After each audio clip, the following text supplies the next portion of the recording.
আর জান্নাতীদের 120 কাতার হবে। কত কাতার?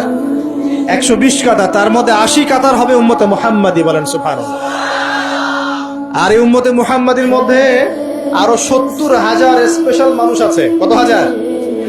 যারা বিনা হিসেবে বিনা আযাবে ডাইরেক্ট জান্নাতে যাবে ইনশাআল্লাহ। বলে দিব তারা কারা?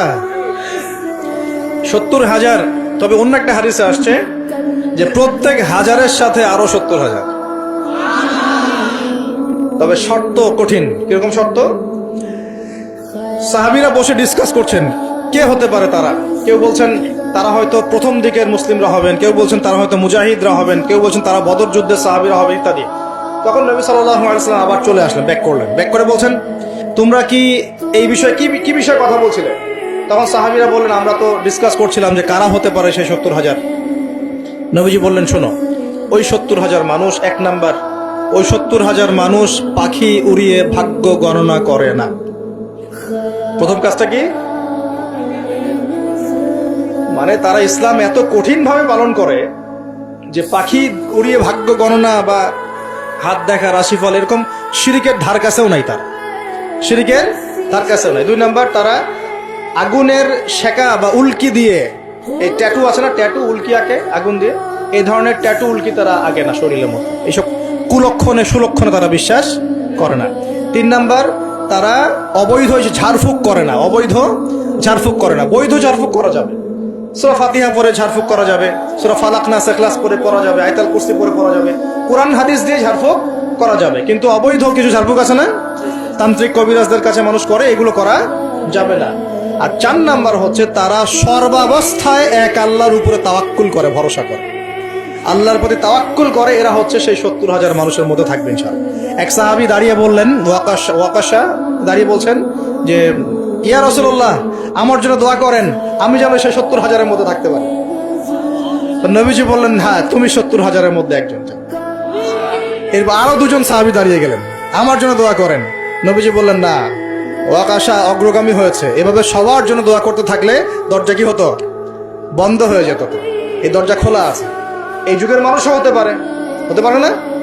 যে ব্যক্তি শিরক করে না, আল্লাহ ভরসা করে, কোন রকম কুলক্ষণে বিশ্বাস করে না, ইসলাম পরিপূর্ণরূপে পালন করে, ইনশাআল্লাহ তাআলা আল্লাহ চাইলে তাদেরকে আল্লাহ পাক 70,000-এর মধ্যে আশ্রয় দিবেন, অংশ দিবেন ইনশাআল্লাহ। তো আমরা বলছিলাম যে আমরা কোত্থেকে আসছি ভাই? জান্নাত থেকে। কোথায় যাব? ইনশাআল্লাহ। এর মাঝখানে শয়তানের পথ রয়েছে কিছু, শয়তানের ফিতনা। কি ফিতনা? শয়তান চায়, শয়তান কিন্তু ওয়াদা করে আসছে, চ্যালেঞ্জ করে আসছে আল্লাহর কাছে। কি করছে? চ্যালেঞ্জ। শয়তান কি চ্যালেঞ্জ করছে জানেন? শয়তান চ্যালেঞ্জ করছে যে রব্বি, শয়তান বলছে রব্বি মানে হে আমার রব। শয়তান কিন্তু আস্তিক, শয়তান কিন্তু আল্লাহকে বিশ্বাস করে। সে বলছে রব্বি, হে আমার রব, আনজিরনি, আমাকে অবকাশ দিন, ইলা ইয়াউমি ইউবআসুন, কিয়ামত দিবস পর্যন্ত অবকাশ দিন। আল্লাহ বলছেন ফাইন্নাকা মিনাল মুনজারিন, যাও, তোমাকে অবকাশ দেওয়া হলো। কিয়ামত পর্যন্ত সময় আল্লাহর কাছে এমন বড় কিছু নয়, খুব সামান্য। এবার সে বলছে রব্বি ফাবিমা আগাওয়াইতানি, হে আল্লাহ, যে আদমের জন্য আজকে আমাকে জান্নাত থেকে বের করে দেয়া হলো সিজদা না করার কারণে, লা আকুদান্না লাহু সিরাতাকাল মুস্তাকিম, ওই আদমকে জাহান্নামে নেয়ার জন্য আমি সরল পথে ওত পেতে বসে থাকব। বসে থাকে না শয়তান? সুম্মা লাআতিয়ান্না মিন বাইনি আইদিহিম, খুব ভালো করে জায়গাটা বোঝেন প্রিয় ভাই। শয়তান চ্যালেঞ্জ করে বলছে সুম্মা, এর পরে আমি আসব আদম সন্তানের সামন থেকে। কোত্থেকে?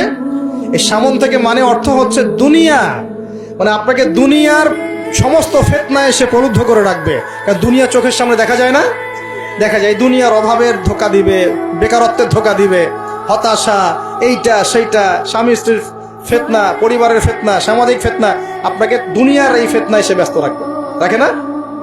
এটা হচ্ছে সামন থেকে আসা। ওয়ামিন খালফিহিম, পিছন থেকে আসবো।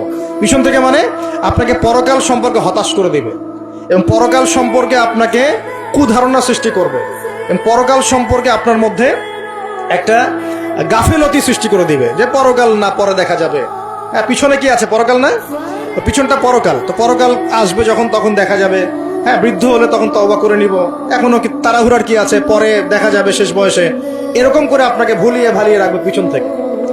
আবার হতাশ করে দিবে, আমার পরকালে আমার জান্নাত হবে না, আমি তো এত আমল করতে পারি নাই, হ্যাঁ, আমার কি হবে, আমার আত্মহত্যা ছাড়া কোনো পথ নাই। এভাবে হতাশ করে ফেলবে আপনাকে। পিছন থেকে।